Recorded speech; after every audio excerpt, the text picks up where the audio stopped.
नमस्कार, आगळीवेगळी रेसिपीमध्ये तुम्हा सगळ्यांचे मनापासून खूप खूप स्वागत आहे। तर आज आपण मस्त आषाढ विशेष लाल भोपळ्याचे घारगे कसे करायचे ते बघत आहे। खूप सोपी रेसिपी आहे, तुम्ही पहिल्याच प्रयत्नात शिकाल। तुमचे सुद्धा घारगे छान असे खुसखुशीत व्हावे। तुम्हाला मी इथं एक घारगा तोडून सुद्धा दाखवते, क्या बात आहे। आणि खाण्यासाठी अशी परफेक्ट आहे। तुमचे सुद्धा घारगे छान काटोकाट फुगावे, आरामात 6 ते 7 दिवस टिकावे, म्हणून त्यासाठी व्हिडिओ संपूर्ण बघा, अजिबात स्किप करून बघू नका। व्हिडिओ म्हणजे भरपूर साऱ्या अशा टिप दिल्या आहे।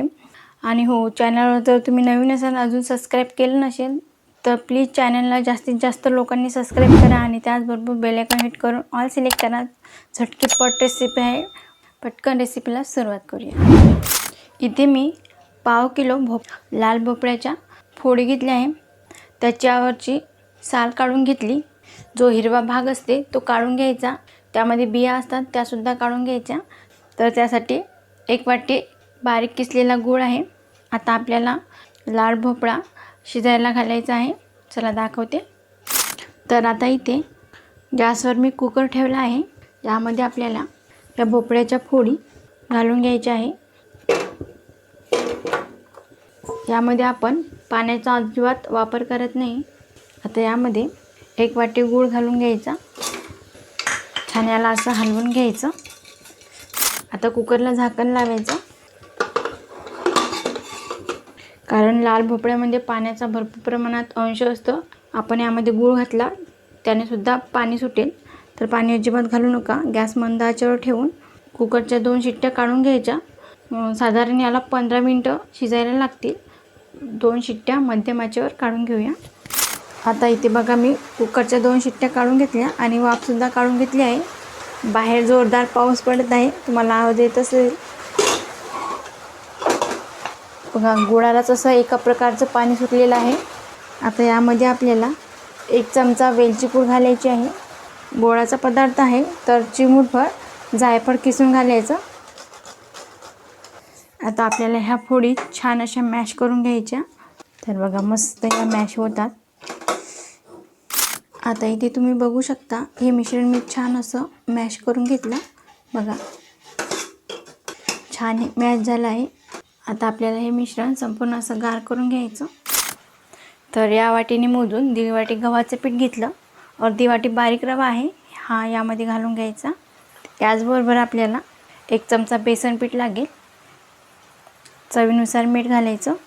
आता हे सगळं साहित्य आपल्याला आधी असं मिसळून घ्यायचं आहे। रवा घातल्यामुळे घारगे आहे छान असे खुसखुशीत होतात, अजिबात तेलकट होत नाही। किंवा मग तुम्ही रवाऐवजी तांदळाचं पीठ घातलं तरी चालेल। आता हे सगळं साहित्य मिक्स करून घेतलं। आता यामध्ये आपल्याला भोपळा मॅश करून घेतला होता, हे मिश्रण यामध्ये घालून घ्यायचं।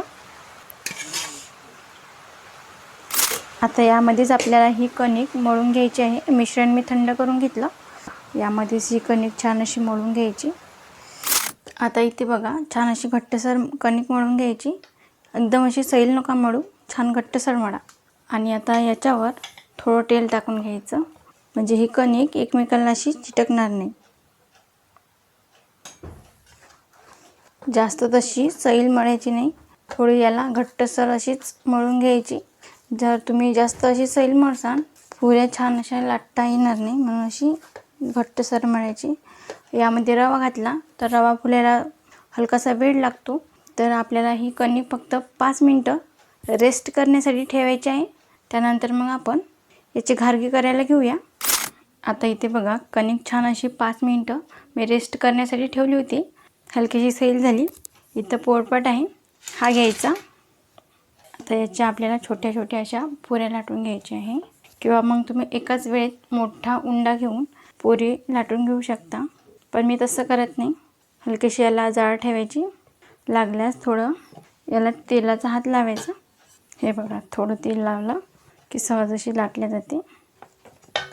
हलकीशी याला जाळ ठेवायची बघा, अशी हलकीशी थोडी जाळ ठेवायची, म्हणजे तशी पातळ लाटू नका। अशाच पद्धतीने सगळ्या पुऱ्या लाटून घ्यायच्या। तर बघा, इथे गॅसवर कढईमध्ये तेल गरम करायला घेतलं, तेल व्यवस्थित असं तापून घ्यायचं। व्यवस्थित तेल तापलं की गॅस मध्यम आचेवर करून घ्यायचं।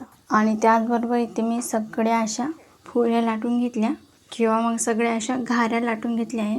यामध्ये असं आहे घारगे सोडायचे. हे बघा, तुम्ही बघू शकता लगेच असा फुलून वरती येत आहे, म्हणजे तेल व्यवस्थित तापलेलं आहे. त्या पाहते बघा, छान असा खरपूस रंगावर येईपर्यंत हे घारगे आपल्याला तळून घ्यायचे आहे. तुम्ही बघू शकता मस्त याला असा खरपूस रंग आला की दुसरी पुरी घालून घ्यायची. क्या बात आहे, बघा मस्त असा खरपूस रंग आला आहे आणि एकदम अशी सुरेख दिसत आहे. संपूर्ण तेल नितरून काढायचं लगेच आणि एका परातमध्ये काढून घ्यायचं.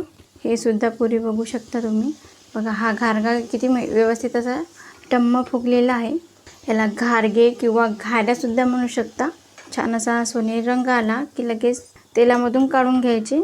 संपूर्ण तेल नितरून घ्यायचं आणि लगेच काढून घ्यायचे.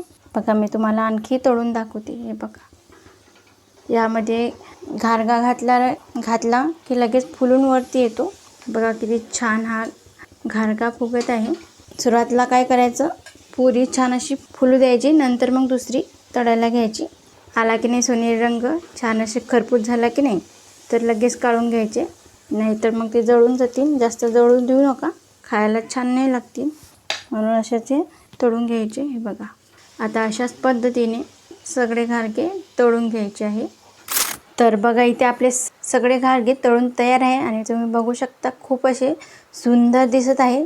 छान असे खरपूस रंगावर तळले गेले आणि याला मस्त असा सुरेख रंग आला आहे. तुम्ही बघू शकता मस्त असा काठोकाठ एकूण घारगा फुललेला आहे आणि मस्त असा खुसखुशीत झाला आहे. बघा, खाण्यासाठी परफेक्ट आहे. अजिबात तेलकट होत नाही. 6 ते 7 दिवस आरामात टिकतो. हवाबंद डब्यामध्ये तुम्ही याला ठेवू शकता. जेव्हा केव्हा भूक लागली तेव्हा हे घारगे तुम्ही खाऊ शकता. 6 ते 7 दिवस आरामात टिकता. रेसिपी खूप सोपी आहे, तुम्हाला नक्की जमेल.